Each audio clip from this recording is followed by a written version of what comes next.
भारत माता की।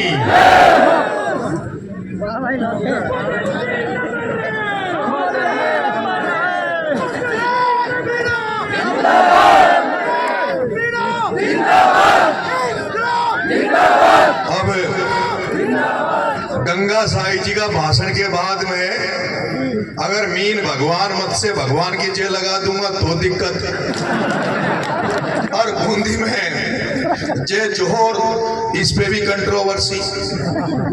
एक तरफ किताबें तो मैंने भी पढ़ी है, यूनिवर्सिटी में मैं भी पढ़ा हूं, और मुझे पैदा हुआ तब से पटेल के घर में भी बड़ा हूं,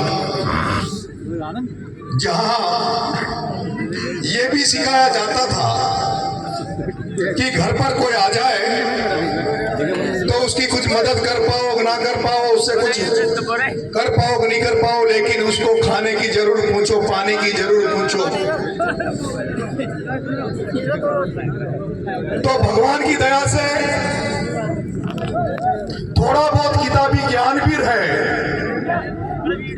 और जिस पृष्ठभूमि से आया हूं, जिस परिवार में पैदा हुआ हूं, और जिस जनता के बीच में घूमता हूं सुबह से लेकर रात तक, शाम तक, उस जनता से जो अनुभव मिलता है, मुझे ऐसा लगता कि वो अनुभव किताबों में भी कम पड़ जाता जो अनुभव जनता के बीच में मिलता है। क्योंकि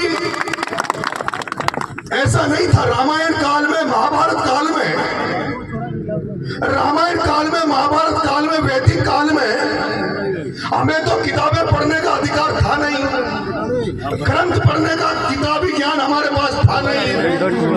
फिर केवल ऐसा तो नहीं है कि जिनके पास पढ़ने का ज्ञान था, जिनको पढ़ने का अधिकार था, और जिस तरह से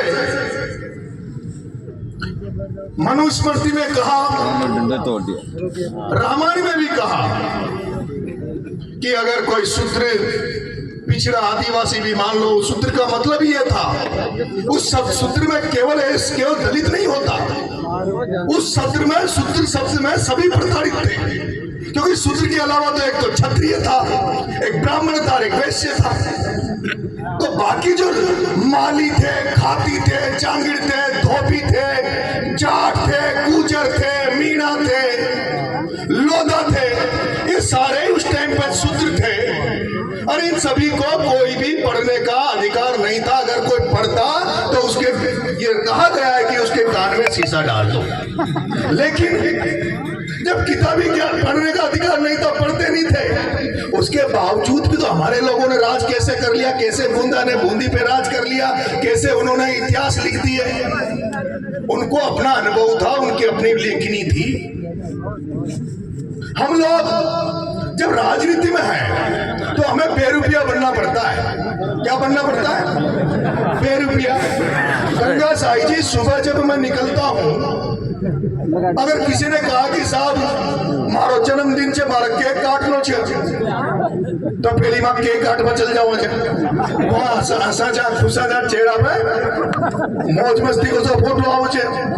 फिर कोई ने कहती कि मारे एनिवर्सरी छे, जब बूढ़ा बूढ़ा भी एनिवर्सरी मनाओ छे, डोगरा डोगरी बूढ़ा हो जाओ छे, जब भी दूसरी शादियां करवा ला गया, अब हमारी 10वीं शादी छे, आपका 11वीं शादी छे, फिर वहां में जावा जा तो वहां जैसा बन जाओ जा, और फिर 3-4 बजे के लगभग सूचना होगी कोई की मौत होगी, कोई का गमी में जानो छे, तो जब मौत में जावा जा, गमी में जावा जा, तो वहां थोड़ा सा हंसू लाल जावा जा, मुंडा पर चला गया जैसे उनका घर में ना मारे घर में डेथ होगी, और तो मां तो बेरुपया जा, जैसी हवा चाले छे उसको तोय दे ले जा, जैसी किसान कहीं करे छे, जैसी हवा चाले छे उसे तोय देनी पड़े छे, कि हवा कटी चाल रही है उस हिसाब से बरसावा।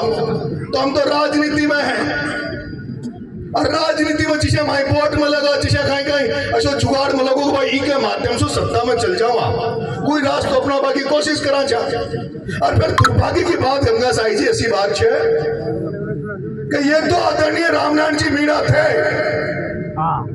ये तो आदरणीय रामनारायण जी मीणा थे, जिनको हड़ौती में बैठे सभी धन्ना सेठों ने, पूंजीपतियों ने, यहाँ के राजनीतिज्ञों ने, और राजस्थान की बैठी हुई राजनीति में भी जिनको रोकने के लिए ये शुरू से प्रयास हुआ, अंतिम समय तक उनको राजनीतिक हत्या करने के लिए प्रयास होते रहे।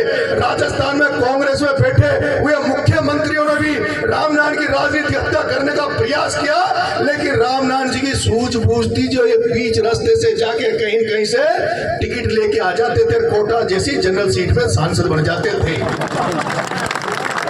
ये इनकी सूझबूझ थी, ये इनकी सूझबूझ थी कि अशोक जी गहलोत साहब इनके खिलाफ रहे, फिर भी मदेना जी और उनको साथ लेकर किसान के नाम पर, किसान राजनीति के नाम पर ये जनरल सीटों पे बार बार चुनाव लड़े, बार बार जीते। लेकिन दुर्भाग्य था कि जिस हाड़ोती में और फिर अपनी संख्या उतनी कोई ना जितनी आपने सोचा था ना कि अपना वो उदयपुर बांसवाड़ा डूंगरपुर में चल जावा, तो वहां उदयपुर बांसवाड़ा डूंगरपुर में एक सीट पर लाख सवा लाख आदिवासी थे, एक सीट में सवा लाख आदिवासी थे।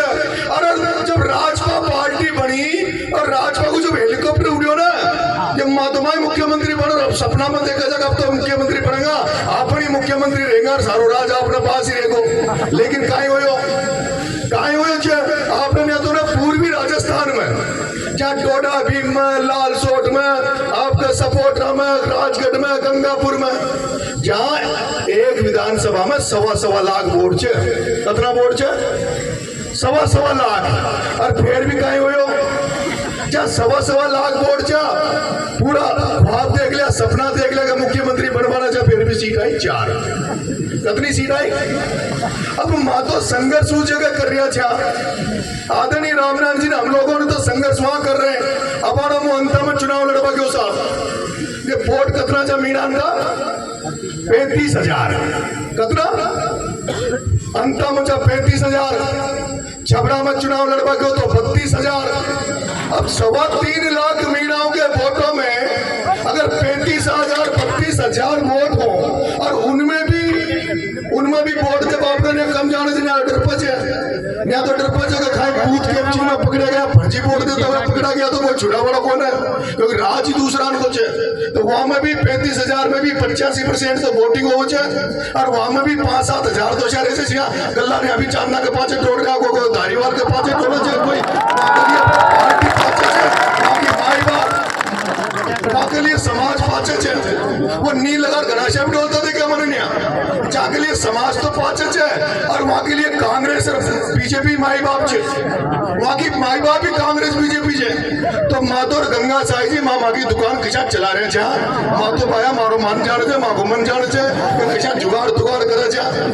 मातो कभी पायलट साहब की तारीफ करनी पड़े छे, कुंजल साहब की तारीफ करनी पड़े छे, थोड़ा सा गुजर समाज माई मदद कर देखो, डाकर समाज को लार लेवा की कोशिश कर रहे हैं, थोड़ा सा डाकर समाज मदद कर देखो, प्रभुलाल जी सैनी कोई मारी समाज मदद कर देखो, साधु जात मदद करेगी, जबड़ी पार पड़ेगी। भाई साधु जात पार पड़ेगी। अब तू कह रहे जो मारा भाई मुंह बुराई कर दूंगा, पर ये मंच पर मौसम मत नहीं, मारी सारी दुकान नहीं बंद हो जाओगी। मुझे देवड़ी उनियारा में भी चुनाव लड़ियो, छबड़ा में भी चुनाव लड़ियो, अंता में भी चुनाव लड़ियो। और मुझे जब चुनाव लड़वा क्यों तो गांव में जब वोट मांगवा जाओ ना गंगा साई जी, तो थाने भी देखी होगी, जाता ही तो भाई साहब यो मीणान को मोलो जी में मीन भगवान का मंदिर पर ढोक देनी पड़ेगी, मना चालो भाई। फिर थोड़ा सा आगे किया तो ठीक है भाई, गुजर समाज को गांव मंदिर देवनार